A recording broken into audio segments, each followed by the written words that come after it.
ইরানের নতুন সর্বোচ্চ নেতা মোস্তফা খামেনির অবস্থান চিহ্নিত করতে যুক্তরাষ্ট্রের কেন্দ্রীয় গোয়েন্দা সংস্থা সিআইএ এবং ইসরায়েলের মোসাদ উচ্চ অগ্রাধিকার ভিত্তিক যৌথ গোপন অভিযান পরিচালনা করছে বলে সংবাদ মাধ্যমের প্রতিবেদনে দাবি করা হয়েছে।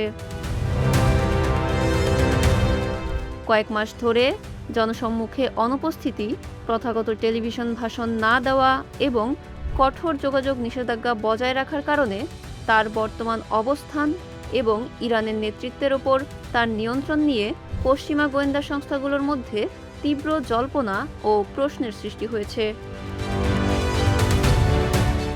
গোয়েন্দা সূত্রের বরাত দিয়ে প্রতিবেদনে জানানো হয়, ৫৬ বছর বয়সী মোস্তফা খামেনিকে ট্র্যাকিং করা সিআইএ ও মোসাদের জন্য বড় চ্যালেঞ্জ হয়ে দাঁড়িয়েছে। নজরদারি এড়াতে তিনি অত্যন্ত নিখুঁত ও কঠোর নিরাপত্তা ব্যবস্থা অনুসরণ করছেন। গত ৫ মাসে তার ব্যবহৃত কোনো মোবাইল ফোন, ল্যাপটপ বা অন্য কোনো ইলেকট্রনিক যন্ত্রের ডিজিটাল সিগন্যাল শনাক্ত করা সম্ভব হয়নি।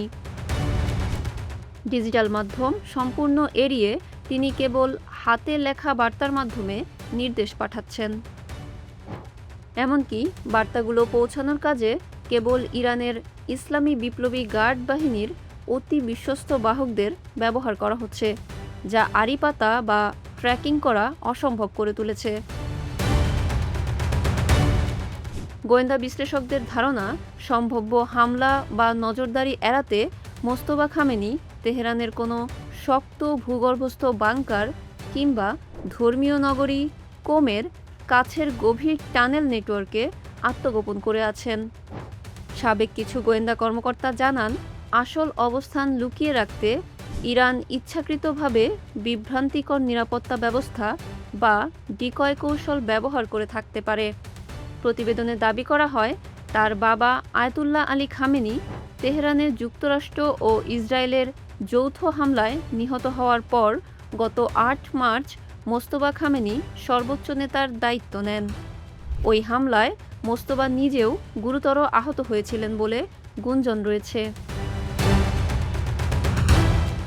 নওরোজ উপলক্ষে প্রতি বছরের মতো প্রথাগত কোনো টেলিভিশন ভাষণ না দিয়ে তিনি কেবল টেলিগ্রাম চ্যানেলে একটি সংক্ষিপ্ত লিখিত বার্তা প্রকাশ করেছিলেন।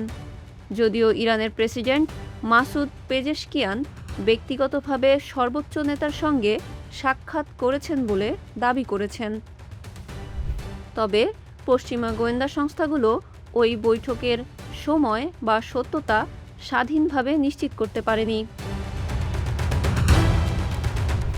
সর্বোচ্চ নেতার দীর্ঘ অনুপস্থিতির সুযোগে ইরানে ইসলামী বিপ্লবী গার্ড বাহিনীর প্রভাব দৃশ্যমানভাবে বেড়েছে। সামরিক নীতি নির্ধারণ, ভূ-রাজনৈতিক কৌশল এবং হরমুজ প্রণালী সহ আঞ্চলিক নিরাপত্তায় সংস্থাটি সরাসরি ভূমিকা রাখছে। মোস্তফা খামেনিকে ক্ষমতায় বসানোর পেছনেও আইআরজিসির মূল অবদান ছিল বলে মনে করা হয়।